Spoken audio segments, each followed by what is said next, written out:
Son avocat s'est penché vers lui et a murmuré 5 mots. Juste 5. Et le visage de Julien, ce visage suffisant et satisfait que j'avais contemplé de l'autre côté de la table du petit déjeuner pendant 15 ans, est devenu livide. Ses mains se sont mises à trembler. Les papiers qu'il avait si hâte de signer s'agitaient comme des feuilles dans la tempête. Et moi, pour la première fois depuis 3 ans, j'ai souri. Mais je vais trop vite. Laissez-moi commencer par le début, car vous devez comprendre comment nous en sommes arrivés là. Comment une femme que tout le monde croyait folle a en réalité joué la partie la plus longue et la plus patiente de sa vie. Je m'appelle Camille Dubois. J'ai 34 ans et jusqu'à il y a 3 mois, j'étais mariée à Julien Laurent. 15 ans de mariage.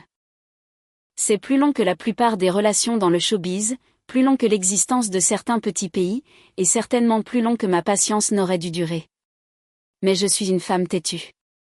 Je tiens ça de ma grand-mère bretonne. J'ai rencontré Julien quand j'avais 17 ans. J'avais eu mon bac en avance. Pas parce que j'étais un génie, mais parce que j'étais pragmatique, motivée et que je voulais vraiment quitter la maison de mes parents. J'ai décroché un boulot au cabinet d'avocats Lefebvre et Associés comme archiviste. Le SMIC, un maximum de coupures de papier, mais c'était mon argent. À 18 ans, j'avais gravi les échelons pour devenir assistante juridique. J'étais douée pour les détails, douée avec les chiffres, et douée pour la fermer et garder les yeux ouverts.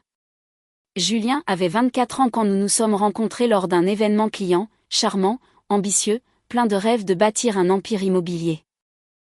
Il parlait de l'avenir comme s'il lui appartenait déjà, comme si le succès n'attendait que son arrivée pour se manifester. Il disait qu'il allait construire quelque chose d'incroyable. J'ai dit que je l'aiderais à classer la paperasse. Romantique, non. Nous nous sommes mariés quand j'avais 19 ans. Théo est arrivé quand j'avais 20 ans. J'ai continué à travailler au cabinet d'avocats à temps partiel tout en élevant notre fils, en alimentant mon plan d'épargne retraite, en économisant chaque euro disponible.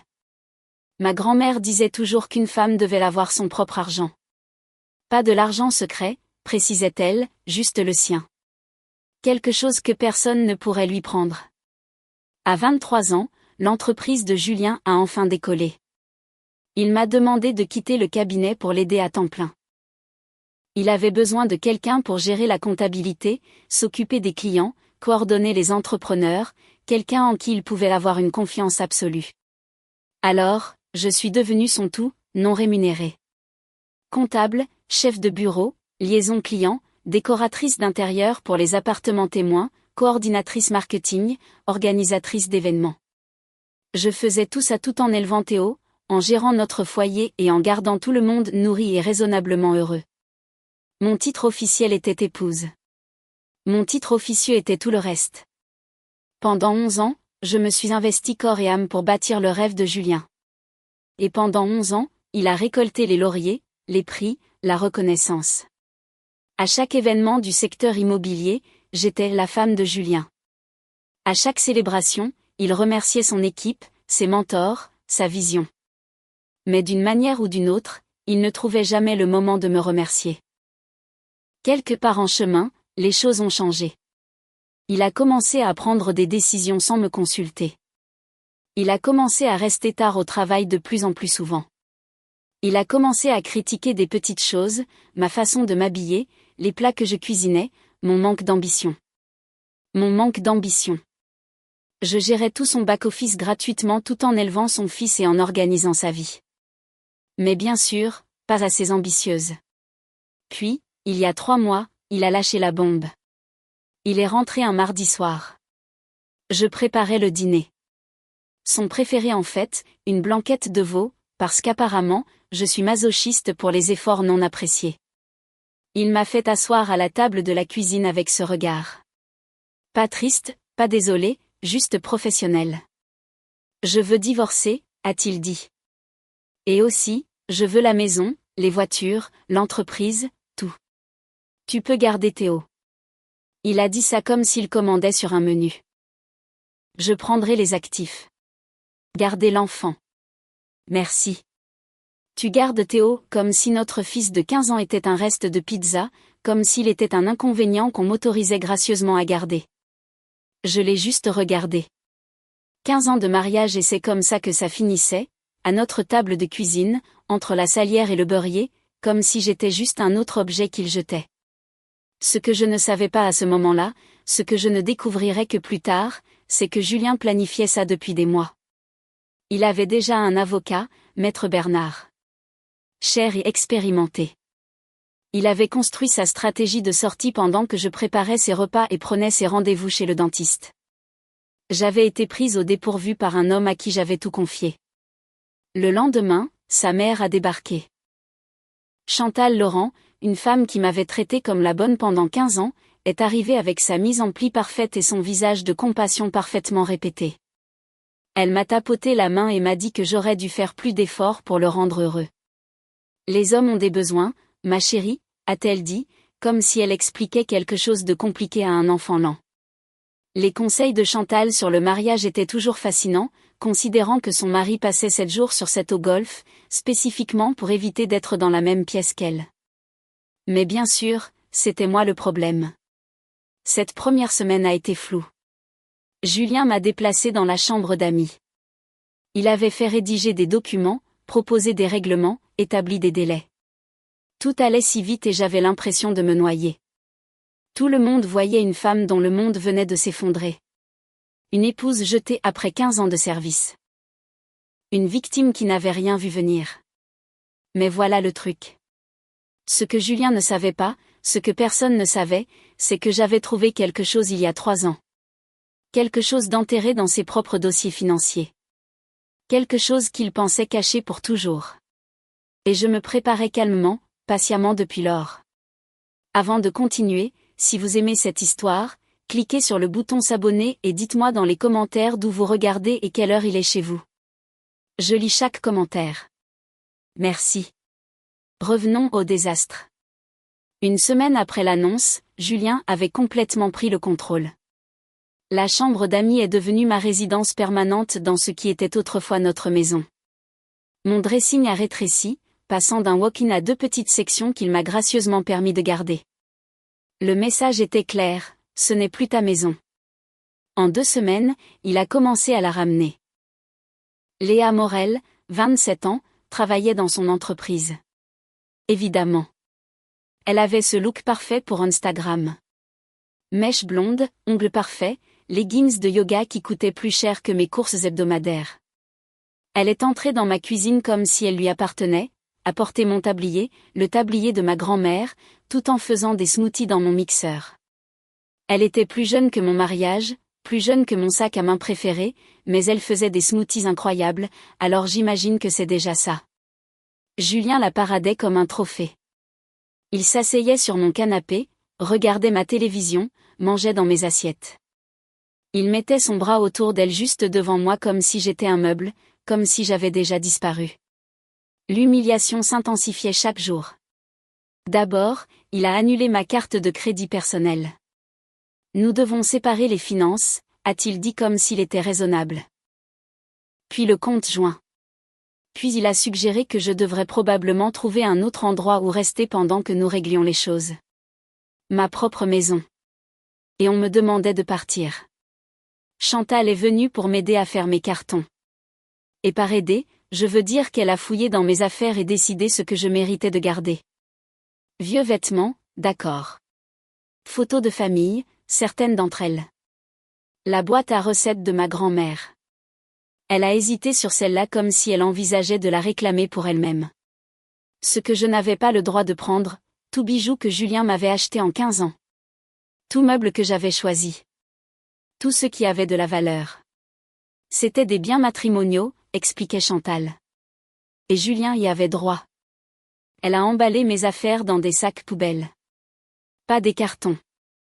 Des sacs poubelles. Comme si j'étais une ordure qu'on sortait. À travers tout ça, j'avais une personne en qui je pensais pouvoir avoir confiance. Sophie. Nous étions amis depuis le lycée, 20 ans d'amitié à travers les petits copains, les ruptures, les bébés et tout le reste. Elle a été la première personne que j'ai appelée après l'annonce de Julien. Elle était si solidaire, prenant toujours des nouvelles, demandant toujours comment je tenais le coup, toujours prête à écouter. Elle venait avec du vin et me laissait pleurer sur son épaule. Elle me disait que je méritais mieux. Elle me disait que Julien faisait une énorme erreur. Mais quelque chose clochait. De petites choses. Au début, Julien semblait connaître mes projets avant que je ne les fasse. Quand j'ai mentionné à Sophie que je pensais me battre pour la maison, Théo est rentré le lendemain en disant « Papa a dit que ça ne marcherait pas ». Quand j'ai dit à Sophie que je regardais des appartements dans un quartier spécifique, Julien a fait un commentaire sur le fait que cette zone exacte était trop chère pour moi. Puis j'ai compris. En y repensant, j'aurais dû le voir il y a des années. La façon dont Sophie s'illuminait toujours quand Julien entrait dans la pièce. La façon dont elle le complimentait juste un peu trop, riait à ses blagues juste un peu trop fort. Elle demandait toujours des nouvelles de lui en premier quand on parlait. Comment va Julien ? Comment va l'entreprise ? Est-ce que Julien est heureux ? Elle en pinçait pour mon mari depuis 15 ans. Et Julien, parce qu'il collectionnait les admiratrices comme certains collectionnent les timbres, savait exactement comment l'utiliser. Il la faisait se sentir spéciale, importante, pas comme les autres femmes. Il a probablement laissé entendre qu'ils se mettraient ensemble après le divorce. Lui a donné juste assez d'espoir pour la garder loyale. Ma meilleure amie était son espionne. 20 ans d'amitié vendue pour un peu de flirt et des promesses vides. Au moins, fais-toi payer plus cher, Sophie. Mais le pire n'était pas Julien. Ce n'était pas Chantal. Ce n'était même pas Sophie. Le pire, c'était Théo. Mon fils voyait tout. La petite amie, la grand-mère emballant mes sacs, la façon dont son père me regardait comme si je n'étais rien. Et Julien le travaillait, versant du poison dans son oreille jour après jour. Ta mère rend les choses difficiles. Je veux juste que tout le monde soit heureux. C'est elle qui fait traîner les choses. J'essaie d'être juste, mais elle ne veut pas coopérer. Théo a commencé à s'éloigner de moi. Pas exactement en colère, juste distant, confus. Il ne savait pas qui croire. Et son père était très, très convaincant. Je pouvais perdre la maison. Je pouvais perdre l'argent. Je pouvais perdre tout ce que j'avais passé 15 ans à construire. Mais voir mon fils me regarder comme si j'étais le problème. C'était ça le coup de poignard. C'était la blessure qui saignait vraiment. J'ai engagé une avocate. Maître Valérie Cohen, recommandée par mon ancien cabinet. 52 ans, tranchante comme une lame de rasoir. Absolument aucune tolérance pour les bêtises. Elle a examiné ma situation et a établi le plan de bataille. Vous avez aidé à bâtir cette entreprise, a-t-elle dit. Vous avez droit à la moitié de tout. La maison, l'entreprise, les comptes. On se bat. Je l'ai regardé un long moment. Et si je ne veux pas me battre ? Valérie m'a fixé comme si j'avais commencé à parler une autre langue, comme si j'avais suggéré d'envoyer à Julien une carte de remerciement et un panier de fruits. Elle pensait que j'étais brisée, déprimée, trop battue pour me défendre. Elle n'avait aucune idée. J'ai déménagé dans un petit appartement avec Théo. T3, une salle de bain, une cuisine de la taille de mon ancien cellier. La moitié de nos cartons ne rentrait même pas. Ils restaient empilés dans le coin de la chambre de Théo comme un monument à notre déchéance. Pendant ce temps, Julien postait des photos avec Léa. Nouveau chapitre, nouvelle énergie. Béni, écrivait-il. Chantal commentait en dessous, si heureuse pour toi, mon chéri. Tu mérites la joie. Ma sœur m'a appelée, furieuse. Tu as besoin d'un avocat requin. Prends-lui tout ce qu'il a. Tout le monde avait des conseils. Tout le monde pensait savoir ce que je devais faire. Tout le monde voyait une femme qui avait abandonné, qui ne pouvait pas se battre, qui laissait son mari lui marcher dessus. Tout le monde avait tort. Voilà le truc quand on est sous-estimé. Les gens arrêtent de vous surveiller. Ils arrêtent d'être prudents autour de vous. Ils arrêtent de garder leurs secrets. Et c'est exactement là que vous apprenez tout ce que vous devez savoir. 3 ans. C'est le temps que je portais ce secret. C'est le temps que je connaissais la vérité sur Julien Laurent et son empire scintillant, glamour et complètement faux. Ça a commencé un mardi soir au hasard, 3 ans avant le divorce. Julien travaillait tard encore une fois. Il travaillait toujours tard à l'époque, bien que je ne savais pas encore ce que cela signifiait vraiment. Je passais en revue les livres de comptes de l'entreprise, réconciliant les comptes, faisant le travail ingrat qui permettait à son entreprise de tourner. Et j'ai trouvé quelque chose d'étrange. Un virement vers un compte que je ne reconnaissais pas, puis un autre. Puis un modèle. De l'argent sortant de nos comptes vers des endroits que je n'avais jamais vus auparavant. J'ai creusé plus profond. Je suis resté debout jusqu'à 3 heures du matin, suivant la piste. Ce que j'ai trouvé m'a glacé le sang. Julien avait contracté des emprunts sur tout ce que nous possédions. La maison, notre belle maison que tout le monde admirait, avait 3 hypothèques dessus. Le prêt initial de 400 000 euros. Une deuxième hypothèque de 350 000 euros prise il y a 4 ans. Une troisième de 350 000 euros prise il y a 2 ans. Total dû, 1,1 million d'euros. Valeur réelle de la maison, 850 000 euros. Nous étions en déficit de 250 000 euros sur une maison que je pensais nous appartenir entièrement. L'entreprise, c'était encore pire. Ligne de crédit plafonnée à 200 000 euros. Arriéré d'impôts et URSSAF de 85 000 euros. Dette fournisseur de 120 000 euros. Prêt d'équipement de 75 000 euros. L'entreprise dont Julien se vantait à chaque soirée, l'entreprise qui était soi-disant florissante, se noyait dans près d'un demi-million d'euros de dettes. Même les voitures n'étaient pas réelles. Toutes les 3 étaient en leasing avec des paiements finaux énormes à venir. Nous ne possédions rien. Nous avions juste des obligations mensuelles très coûteuses. Je me suis assise dans ma cuisine à 3 heures du matin entourée d'impressions et j'ai fait le calcul. Dette totale, environ 1,9 million d'euros. Valeur réelle totale des actifs, peut-être 1,6 million. Nous étions dans le trou de 300 000 euros, peut-être plus. Mais où était passé tout l'argent ? J'ai continué à creuser. Au cours des semaines suivantes, j'ai tracé chaque transaction que j'ai pu trouver. Et l'image qui a émergé était dévastatrice. Investissement en crypto-monnaie, 180 000 euros, tous perdus. Jeu d'argent, 75 000 euros, disparus. Un appartement dont je ne savais rien, loué pour une femme dont je ne savais rien. 60 000 euros en loyer et ameublement. Dépenses de train de vie qui n'arrivaient jamais à la maison. Montres, costumes, voyages où je n'étais jamais invité. Encore 85 000 euros. Mon mari ne bâtissait pas un empire. Il bâtissait un château de cartes avec des cartes empruntées qui étaient aussi en feu. Nous avions l'air riches de la même manière qu'un mannequin a l'air vivant. Convaincant de loin, complètement creux de près. Mon premier instinct a été de le confronter, de crier, de pleurer, d'exiger des réponses. Mais je connaissais Julien. Je l'avais vu opérer pendant des années. Si je le confrontais, il me manipulerait. Il expliquerait tout, me ferait sentir folle de le questionner. Il trouverait probablement un moyen de me blâmer pour ça. Et pire, s'il savait que je savais, il pourrait essayer de prendre le contrôle de mon argent personnel aussi. Voyez-vous, j'avais toujours gardé un petit quelque chose à moi. La voix de ma grand-mère dans ma tête. Une femme doit avoir son propre argent. Mon épargne retraite de mes années au cabinet d'avocat. Je ne l'avais jamais touchée. Elle avait grandi pour atteindre environ 180 000 euros. C'était à moi. Gagné par mon travail, bien propre selon la loi.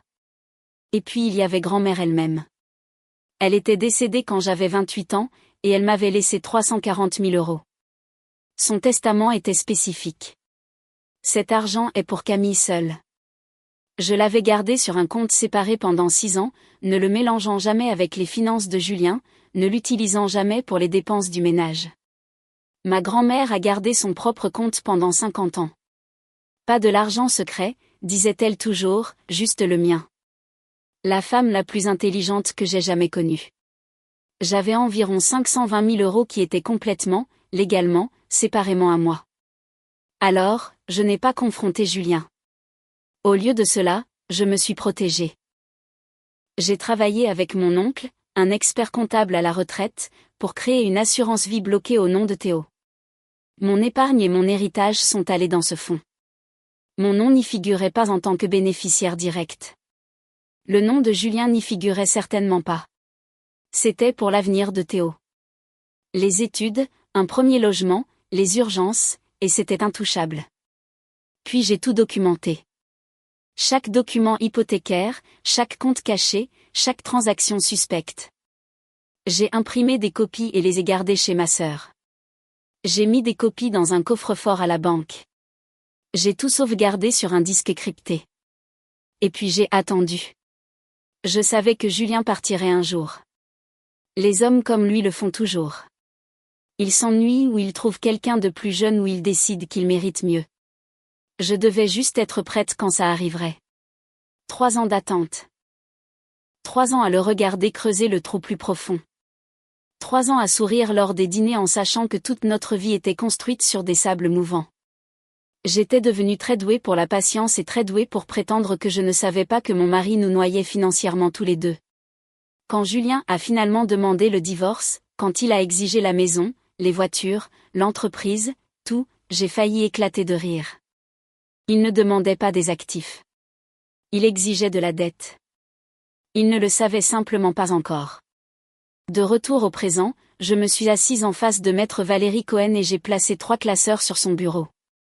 3 ans de preuves, chaque document hypothécaire, chaque relevé de prêt, chaque compte caché. Elle a lu en silence pendant près d'1 heure.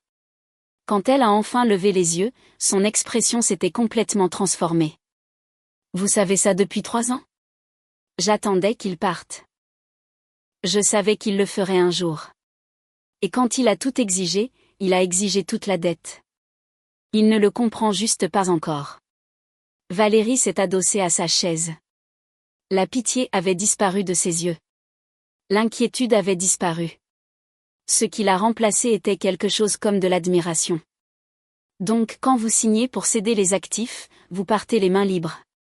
Il récupère les hypothèques, les dettes de l'entreprise, les obligations de leasing, tout devient sa seule responsabilité. Et votre héritage, votre compte retraite, bien propre, jamais mélangé, légalement protégé, assis en sécurité dans un fonds pour mon fils. Valérie est restée silencieuse un long moment. Puis elle a souri. Un sourire lent et dangereux. Madame Dubois, a-t-elle dit, je crois que je vous dois des excuses. Je pensais que vous aviez abandonné. J'ai rendu son sourire. Tout le monde pense ça. C'est un peu le but. Valérie est passée de me regarder comme un chaton perdu à me regarder comme un grand maître d'échecs. Je préfère grand maître. Meilleure tenue. Le piège était déjà construit. Les chiffres étaient vérifiés. La documentation était en béton. Tout ce que j'avais à faire maintenant était de laisser Julien penser qu'il gagnait. Et personne ne joue mieux le perdant gracieux qu'une femme qui s'entraîne depuis 15 ans. Les 3 mois suivants ont été une masterclass en comédie. Je suis devenue exactement ce que tout le monde attendait que je sois. Brisée, vaincue, tenant à peine le coup. Je me présentais aux séances de médiation avec les yeux rouges et les mains tremblantes. Je parlais doucement, avec hésitation, comme une femme qui avait perdu toute confiance. Je demandais si peu que même le médiateur semblait mal à l'aise. Je veux juste assez pour recommencer, ai-je dit lors de notre 2e médiation. Je n'essaie pas d'être difficile. Je sais que l'entreprise est l'œuvre de sa vie. Je sais que la maison signifie tout pour lui. Je ne veux pas déchirer notre famille plus qu'elle ne l'est déjà. J'ai demandé un règlement de 50 000 € en espèces, mes effets personnels, la garde partagée de Théo. C'était tout. Julien a accepté immédiatement. Il s'attendait probablement à ce que je me batte pour la moitié de tout.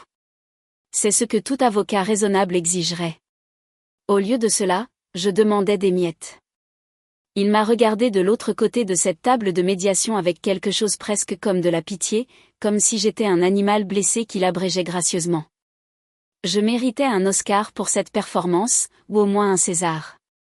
On m'avait donné le rôle d'une vie, et mon seul public était mon ex-mari menteur, tricheur et bientôt en faillite. Avec chaque semaine qui passait, l'arrogance de Julien grandissait. Il a cessé d'être prudent, a cessé de prétendre être le raisonnable. Il a commencé à dire à tous ceux qui voulaient l'entendre que je ne m'étais même pas battue. Elle a juste abandonné, a-t-il dit à ses potes de golf. Je lui ai offert un règlement équitable, et elle l'a pris sans un mot. Chantal était encore pire. Elle se vantait à son club de lecture, à son groupe paroissial, à chaque réunion sociale à laquelle elle assistait. Julien garde tout. Cette femme n'a pas eu un centime. J'ai toujours su qu'elle n'était pas assez forte pour mon fils. Pour célébrer sa victoire imminente, Julien s'est acheté une nouvelle montre, 15 000 €. Je le sais parce que j'ai vu le débit sur le compte de l'entreprise. Il utilisait encore l'argent de la société pour des dépenses personnelles. Creusant toujours ce trou plus profond. Il l'a porté à notre séance de médiation suivante, s'assurant que je la remarque. Il a aussi emmené Léa dîner chez Marc, le restaurant gastronomique où nous avions célébré notre 10e anniversaire. Il a posté des photos sur les réseaux sociaux. La vie est belle quand on est avec la bonne personne, a-t-il écrit. La bonne personne. Il voulait dire la personne qui ne connaissait pas encore ses dettes. Pendant ce temps, Léa avait commencé à redécorer ma maison, nouveaux meubles dans le salon, nouvel art sur les murs. Elle a même peint ma cuisine en gris. Elle l'a peinte en gris. J'avais passé 3 semaines à choisir ce vert sauge. 3 semaines d'échantillons de peinture et de tests d'éclairage et à me rendre folle pour obtenir la teinte parfaite. Et elle a peint par-dessus avec un gris standard de promoteur. Comme si ce n'était rien. Gris comme sa personnalité, comme son avenir avec Julien une fois qu'elle découvrirait qu'il était fauché. Très approprié, en fait. Sophie continuait d'appeler, pêchant des informations sous couvert d'amitié. J'ai joué le jeu parfaitement. Comment tu tiens le coup, demandait-elle, sa voix dégoulinant de fausse inquiétude. Je veux juste que ce soit fini, lui disais-je, faisant craquer ma voix légèrement. Je ne peux plus me battre. Je n'ai plus l'énergie. Dans les heures qui suivaient, Julien le savait. Je pouvais pratiquement le voir se détendre, baisser sa garde encore plus. Sophie pensait qu'elle me manipulait. Elle n'était en fait qu'un service de messagerie. Pas très cher non plus. Mais pendant que les adultes jouaient à leur jeu, Théo regardait. Et mon fils intelligent, observateur et merveilleux, commençait à remarquer des choses qui ne collaient pas. Il a remarqué la nouvelle montre à 15 000 € de son père, mais a entendu Julien lui dire qu'il ne pouvait pas se permettre le voyage scolaire à Londres. Il a remarqué les sacs de shopping de Léa s'empiler dans l'entrée, mais a entendu Julien se plaindre que l'argent était serré. Il a remarqué le décalage entre le style de vie que son père projetait et les excuses qu'il continuait de faire. Un soir, Théo est venu dans mon petit appartement et s'est assis à ma table de cuisine d'occasion. Il m'a regardé avec ses yeux sérieux, tellement comme ceux de son père, mais avec quelque chose que Julien avait perdu il y a longtemps. Honnêtement, maman, a-t-il dit doucement. Est-ce que papa est vraiment riche? J'ai regardé mon fils un long moment. Qu'est-ce que tu en penses? Il est resté silencieux, en train de réfléchir. Je pense que quelque chose cloche. Je pense qu'il fait semblant. J'ai tendu la main à travers la table et pressé la sienne. Fais-moi confiance, attends juste encore un peu. Mon fils de 15 ans avait compris que quelque chose n'allait pas avant 2 avocats et un expert comptable certifié. Je devrais facturer son fonds universitaire pour frais de consultation. En coulisses, Valérie préparait notre stratégie juridique avec une précision chirurgicale.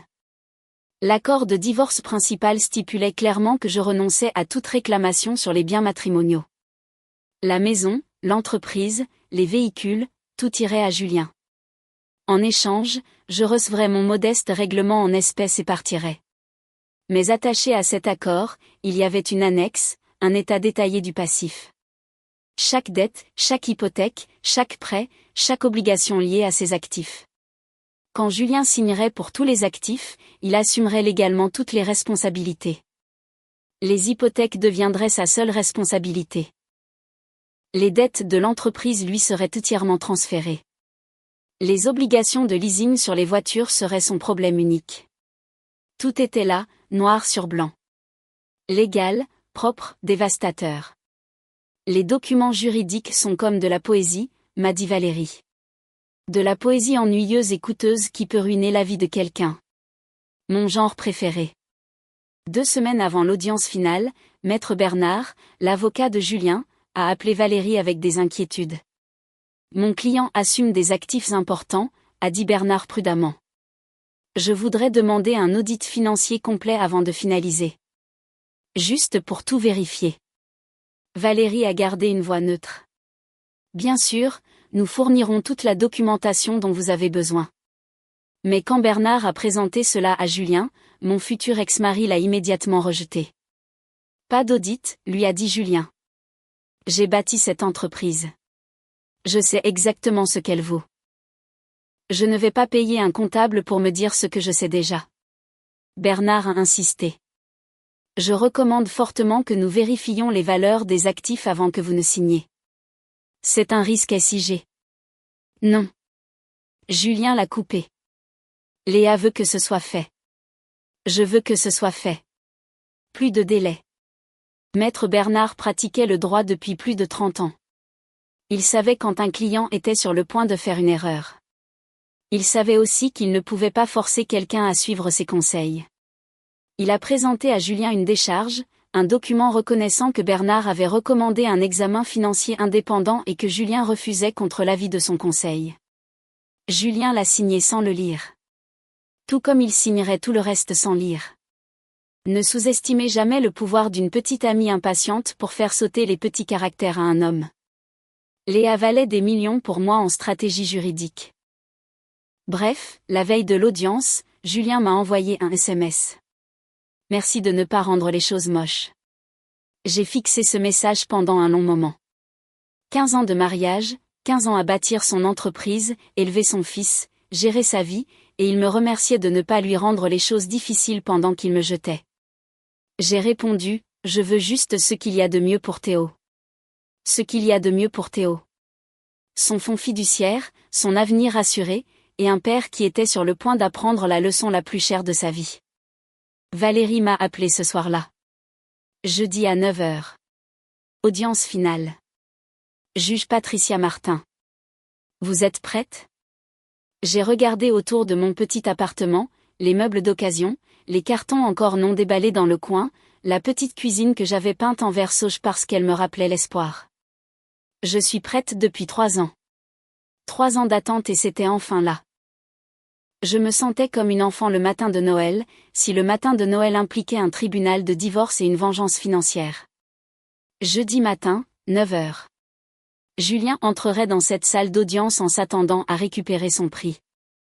Il n'avait aucune idée qu'il était sur le point d'hériter d'une avalanche financière, une qu'il avait signée lui-même. Et la meilleure partie, il l'avait demandée par écrit avec des témoins. Si vous êtes arrivé jusqu'ici, vous savez déjà que quelque chose de satisfaisant arrive. Mettez un j'aime si vous êtes prêt à ce que Julien reçoive ce qu'il mérite. Et si vous n'êtes pas encore abonné, qu'attendez-vous? J'ai d'autres histoires du même genre. Croyez-moi. Maintenant, finissons-en. Jeudi 17 avril, 9h.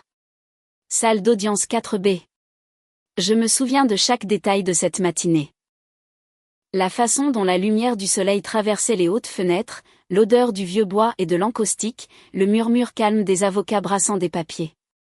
C'était là que 15 ans de mariage allaient officiellement se terminer. Et où 3 ans de patience allaient enfin payer. Julien est arrivé le premier. Bien sûr, il portait son meilleur costume, le gris anthracite Armani que je l'avais aidé à choisir pour un dîner client il y a 3 ans. Sa nouvelle montre accrochait la lumière alors qu'il serrait la main de Maître Bernard.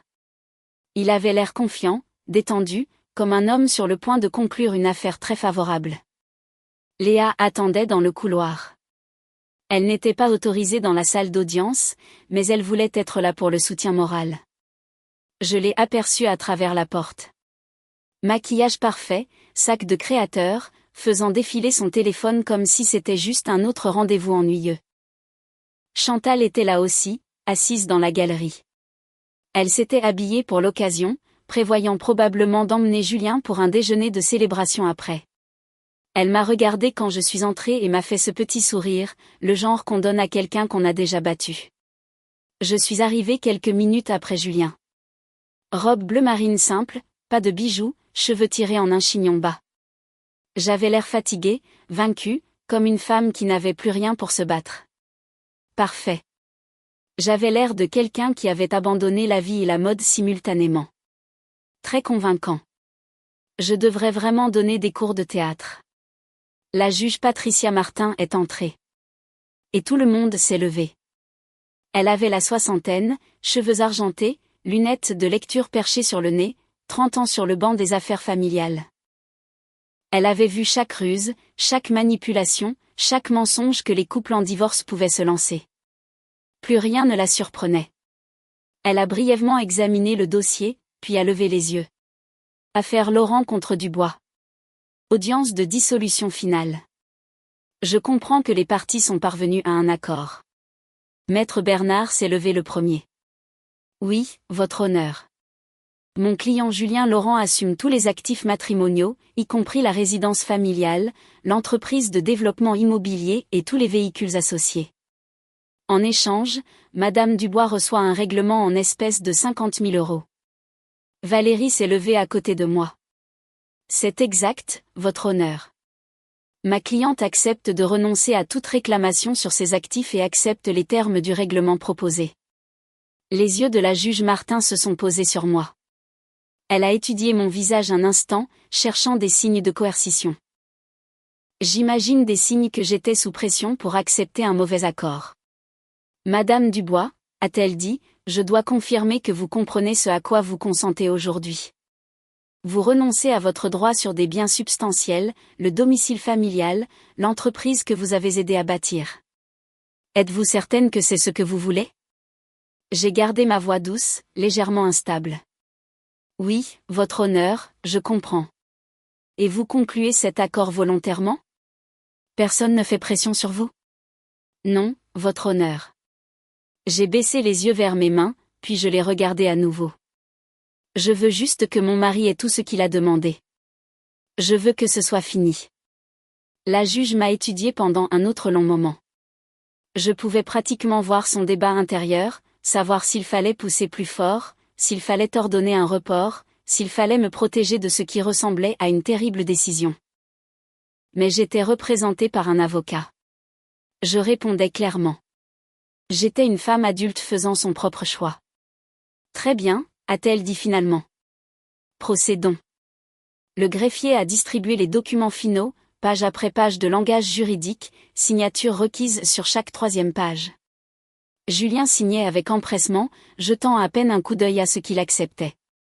Il voulait que ce soit fini. Il voulait retourner à sa nouvelle vie avec sa nouvelle petite amie et sa nouvelle liberté. J'ai signé lentement, délibérément. Chaque trait de mon stylo était prudent et précis. C'était le moment que j'attendais depuis 3 ans. J'allais le savourer.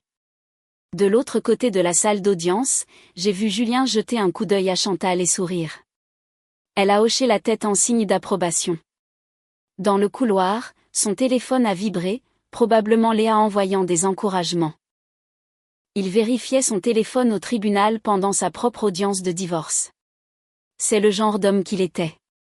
Pendant ce temps, Maître Bernard faisait ce que font les bons avocats, examinant le dossier complet une dernière fois. Accords principaux signés, calendrier des actifs signés, conditions de règlement signées. Puis il a atteint l'annexe. État du passif.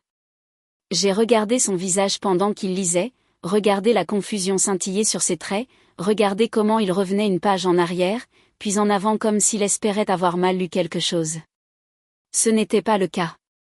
Le visage de Bernard est devenu pâle. Il s'est penché vers Julien, essayant d'être discret. « Monsieur » a-t-il chuchoté.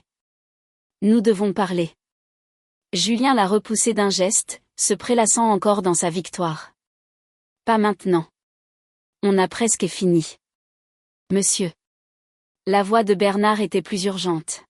« Vous assumez toute la dette. » Julien s'est tourné pour le regarder. « Quoi ? » L'état du passif, a chuchoté Bernard, les papiers bruissants alors qu'il pointait du doigt. Les hypothèques, les privilèges commerciaux, tout est là. Vous assumez la responsabilité personnelle de tout.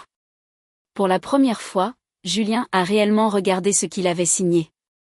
J'ai vu ses yeux scanner les chiffres, vu la couleur quitter son visage. Maison, 1,1 million d'euros dû. Valeur marchande 850 000 €. Entreprise, 480 000 € de dettes combinées. Véhicule, 115 000 € d'obligations de leasing. Passif personnel supplémentaire, 200 000 €. Dette totale environ 1,9 million d'euros. Valeur nette de tout ce qu'il venait de réclamer, moins 300 000 euros. Il n'avait pas gagné au loto. Il avait gagné la facture. Julien s'est levé brusquement, sa chaise raclant le sol. Ce n'est pas juste. Il m'a regardé, puis la juge, puis de nouveau les papiers. Elle m'a caché ça. C'est de la fraude. La voix de la juge Martin était tranchante. Monsieur Laurent, asseyez-vous. Ces chiffres sont faux, a insisté Julien, sa voix montant. Elle a manipulé les documents. C'est. Monsieur Laurent. Le ton de la juge ne laissait aucune place à l'argumentation. Asseyez-vous. Il s'est assis, mais ses mains tremblaient. Son sourire confiant avait disparu, remplacé par quelque chose qui ressemblait beaucoup à de la panique. La juge Martin a regardé les documents devant elle, puis Julien.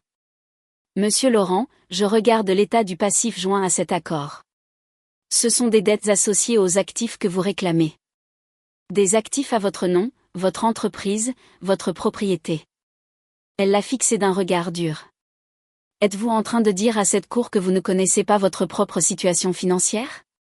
Silence.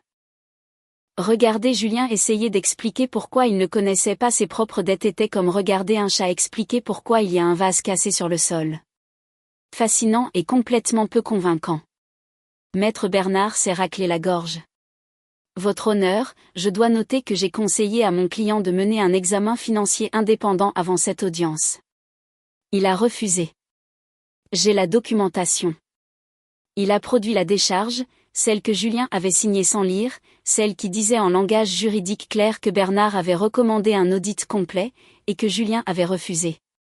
La juge Martin l'a examiné brièvement. Donc, Monsieur Laurent a été conseillé de vérifier ces chiffres. Il a choisi de ne pas le faire. Il a signé une renonciation reconnaissant ce choix. Elle a regardé Julien. Est-ce exact? Julien fixait la décharge comme si c'était un serpent qui venait de le mordre. Je n'ai pas. Je pensais. Est-ce votre signature, Monsieur Laurent? Une longue pause. Oui. Alors vous avez assumé ce risque volontairement. La voix de la juge Martin était factuelle. Vous aviez l'opportunité d'enquêter. Vous avez choisi de ne pas le faire. L'accord tient. Julien s'est tourné vers moi, le désespoir brisant son calme. Tu savais. Sa voix s'est brisée. Tu savais pour tout ça. J'ai croisé son regard calmement. J'étais ta comptable pendant 11 ans, Julien. Je savais tout. Son visage a traversé les émotions plus vite que je ne pouvais compter. Confusion, rage, trahison, peur, et finalement celle que j'attendais, la réalisation.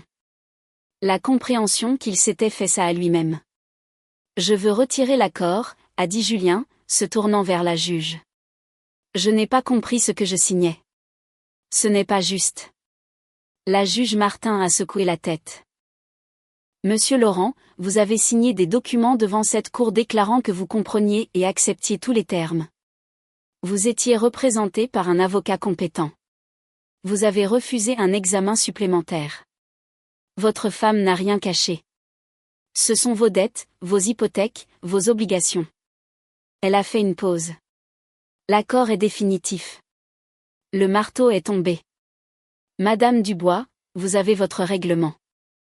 Monsieur Laurent, vous avez les actifs comme convenu ainsi que tous les passifs associés. Ce mariage est dissous. Je me suis levée, j'ai lissé ma robe, pris mon sac à main.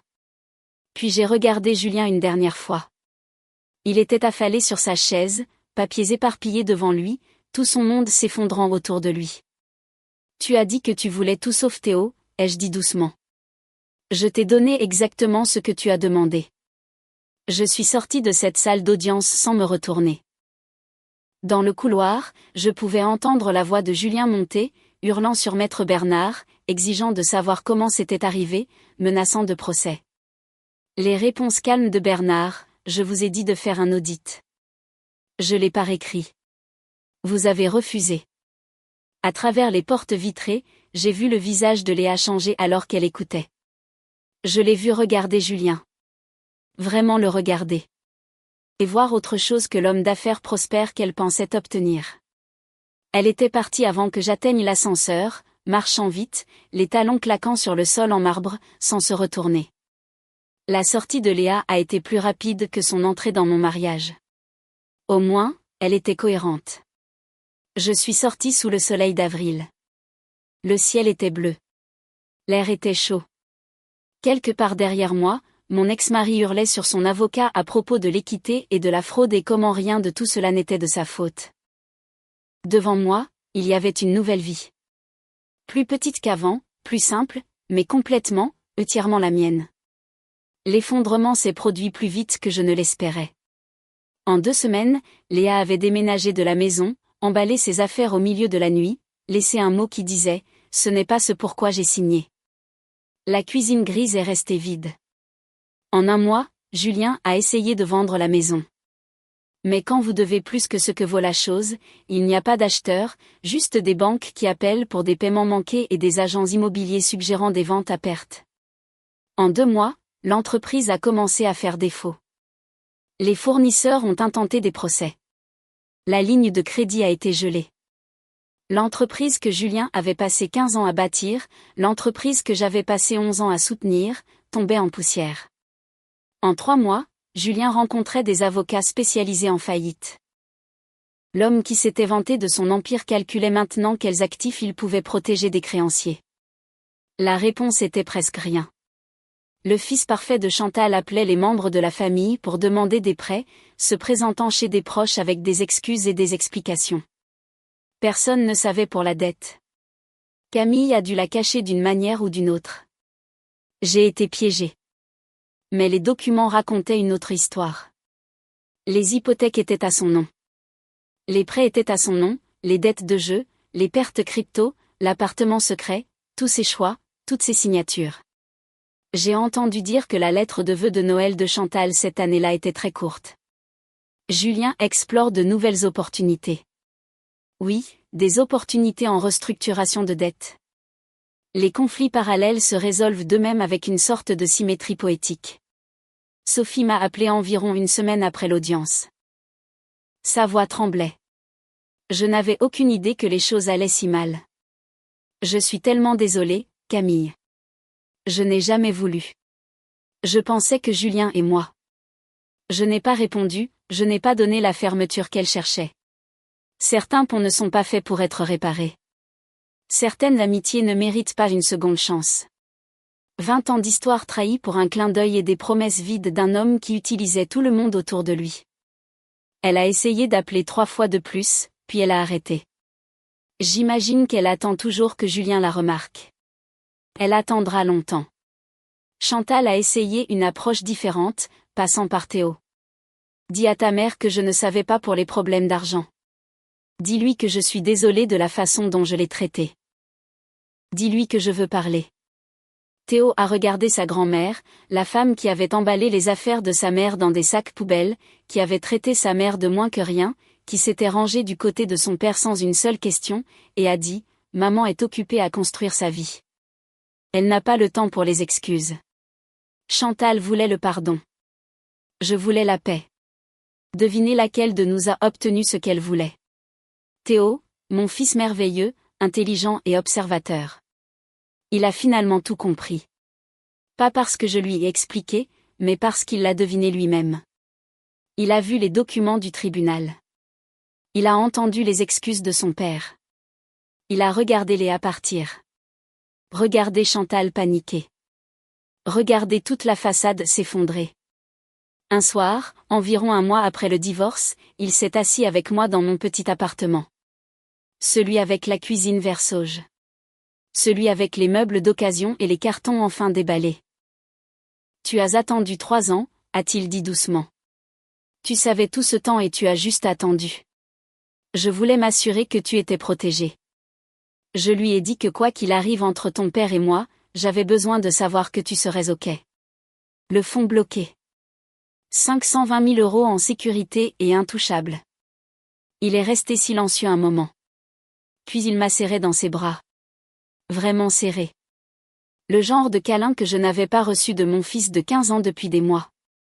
Le genre qui disait, Je comprends. Le genre qui disait « Je suis fier de toi ». Les garçons de 15 ans ne serrent généralement pas leur mère dans leurs bras volontairement. Je savais que j'avais fait quelque chose de bien. Mon règlement de 50 000 € a servi à m'installer. Premier mois de loyer, dépôt de garantie, meubles de base qui ne tombaient pas en ruine. Ce n'était pas le luxe, mais c'était la stabilité.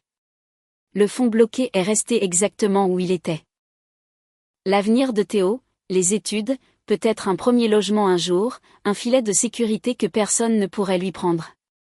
Et moi, je me suis inscrite à des cours de design d'intérieur en formation continue.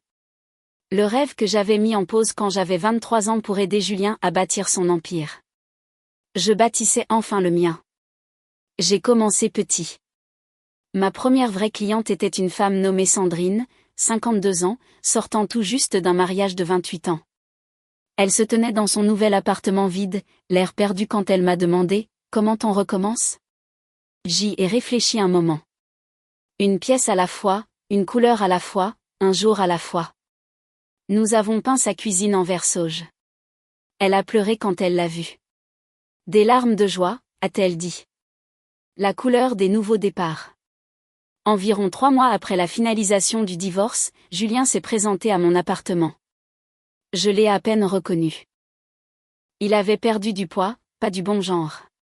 Des cernes sombres sous les yeux. Son costume était froissé. Sa montre avait disparu. Il ressemblait à un homme qui avait traversé une guerre éperdue. Il se tenait sur le pas de ma porte, et pendant un moment, j'ai presque eu pitié de lui. Presque. Je ne savais pas que c'était si grave, a-t-il dit. Sa voix était. J'ai fait des erreurs. Je le sais maintenant. Mais je ne voulais pas que tout ça arrive. Je me suis appuyée contre le cadre de ma porte et je l'ai regardé. Vraiment regardé. Cet homme que j'avais aimé pendant presque la moitié de ma vie. Cet homme qui m'avait jeté comme une ordure. Cet homme qui se noyait maintenant dans les conséquences de ses propres choix. On peut parler, a-t-il demandé. Peut-être qu'on peut trouver une solution. Je pourrais. Je ne sais pas. Peut-être qu'on pourrait. Il ne pouvait même pas finir sa phrase. Ne pouvait pas se résoudre à demander ce qu'il voulait réellement. De l'aide. Mon aide. Après tout. Tu as demandé tout sauf Théo, ai-je dit calmement. Tu as eu exactement ce que tu voulais. Camille, s'il te plaît. Au revoir, Julien. J'ai fermé la porte. Il est resté dans le couloir pendant 10 minutes. Je le sais parce que j'ai regardé par l'œilleton en mangeant de la glace. Le meilleur spectacle que j'ai jamais vu. 5 étoiles. Je regarderai à nouveau. Ce soir-là, après que Théo soit allé se coucher, je me suis assise dans mon petit salon et j'ai regardé la photo de ma grand-mère sur l'étagère. La boîte à recettes était à côté. La seule chose que Chantal avait failli prendre. La seule chose qui comptait le plus. Tu avais raison sur tout, mamie, ai-je dit doucement. Garde ton propre argent. Connais ta valeur. Et ne laisse jamais personne te faire sentir petite. L'appartement était calme, petit, rien à voir avec la maison dans laquelle j'avais vécu pendant 15 ans, mais il était à moi. Chaque couleur de peinture, chaque meuble, chaque décision, à moi, et pour la première fois depuis plus longtemps que je ne pouvais me souvenir, j'étais libre.